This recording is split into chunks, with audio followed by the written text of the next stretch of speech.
Hi guys, welcome to Vidya's cook book. எல்லாரும் எப்படி இருக்கீங்க? நல்லா இருக்கீங்களா? போன வீடியோலாம் பார்த்துருந்தீங்களா? பிடிச்சிருந்துதா? இன்னைக்கு நம்ம பண்ண போற ரெசிபி ஆந்திரா ஸ்டைல் பருப்பு பொடி.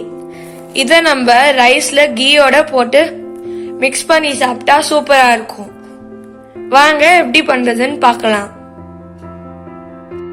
ஆந்திரா ஸ்டைல் பருப்பு பொடிக்கு தேவையான பொருட்கள்: தோரம் பருப்பு 100 கிராம், பொட்டுக்கடலை 100 கிராம், 4 வரமிளகா, 1/4 டீஸ்பூன் மிளகு, 4 பல் பூண்டு இந்த மாதிரி குட்டி குட்டியா நறுக்கிக்கோங்க. இது வந்து ஆப்ஷனல், உங்களுக்கு பூண்டு பிடிக்கிறவங்க போட்டுக்கலாம், இல்லாதனா போட்டுக்க வேண்டாம், பிரச்சனை இல்லை. பெருங்காயம் 1/4 டீஸ்பூன், உப்பு தேவையான அளவு, எண்ணெய் 1/4 டீஸ்பூன். நம்ம ஃபர்ஸ்ட் நல்லா பேனை சூடு பண்ணிப்போம். பேன் சூடானோடனே தோரம் பருப்பை நம்ம போட்டு வறுக்கலாம். இது நல்லா பொன்னிறம் ஆற வரைக்கும் நம்ம வறுத்துப்போம்.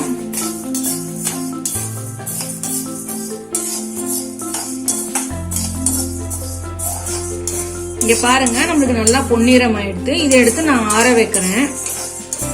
நம்மளுக்கு இது நல்லா ஆறட்டும். நான் மிளகாவை போட்டு வறுத்துக்கிறேன், வரமிளகாவை. இதெல்லாம் நம்ம ரோஸ்ட் பண்ணிப்போம். மிளகாவை கருக்க விடாம வறுக்கணும். கருக்காம கொஞ்ச நேரத்துல எடுத்துருங்க, ரொம்ப நேரம் வறுக்க வேண்டாம். இது மிளகா நல்லா வறுந்துருக்கு. இதையும் எடுத்து நான் ஆற வச்சுக்கிறேன். இப்ப நம்ம பொட்டுக்கடலையை போட்டு வறுத்துக்கலாம். இது ஏற்கனவே கிறிஸ்பியா இருக்கிறதுனால நம்ம லேசா சூடு வர வரைக்கும் வறுத்தா போறோம். நான் பொட்டுக்கடலையோட மிளகு போடுறேன். இது ரெண்டுத்தையும் சேர்த்து கொஞ்ச நேரம் வறுத்து எடுத்துப்போம். நம்ம இந்த ஸ்டேஜ்ல இந்த மாதிரி வறுத்தா போறோம். ரொம்ப கருக வில்ல பார்த்தீங்களா? இந்த ஸ்டேஜ்ல எடுத்து ஆற வச்சுக்கிறேன். இப்ப பூண்டு வறுக்கிறதுக்கு நம்ம 1/4 டீஸ்பூன் எண்ணெய் விட்டுக்கிறோம். அவ்வளவுதான், இதுக்கு மேல எண்ணெய் தேவைப்படாது நம்மளுக்கு. எண்ணெய் கொஞ்சம் சூடானோடனே பூண்டை போட்டுடலாம். நம்ம இப்ப எண்ணெய் காஞ்சி எடுத்து நம்ம பூண்டு போட்டுக்கலாம். நம்ம இதை நல்லா ரோஸ்ட் பண்ணிப்போம்.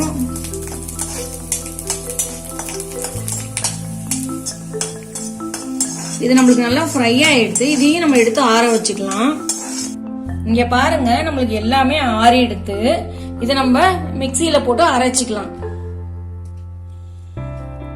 ஃபர்ஸ்ட் நம்ம மிளகா, பெருங்காயம், தேவையான அளவு உப்பு. நான் இத போய் ஃபர்ஸ்ட் கிரைண்ட் பண்ணி எடுத்துட்டு வரேன். இப்போ இத நம்ம மிளகா நல்லா அரைச்சிட்டோம். இதோட நம்ம ஆற வச்ச தோரம் பருப்பு,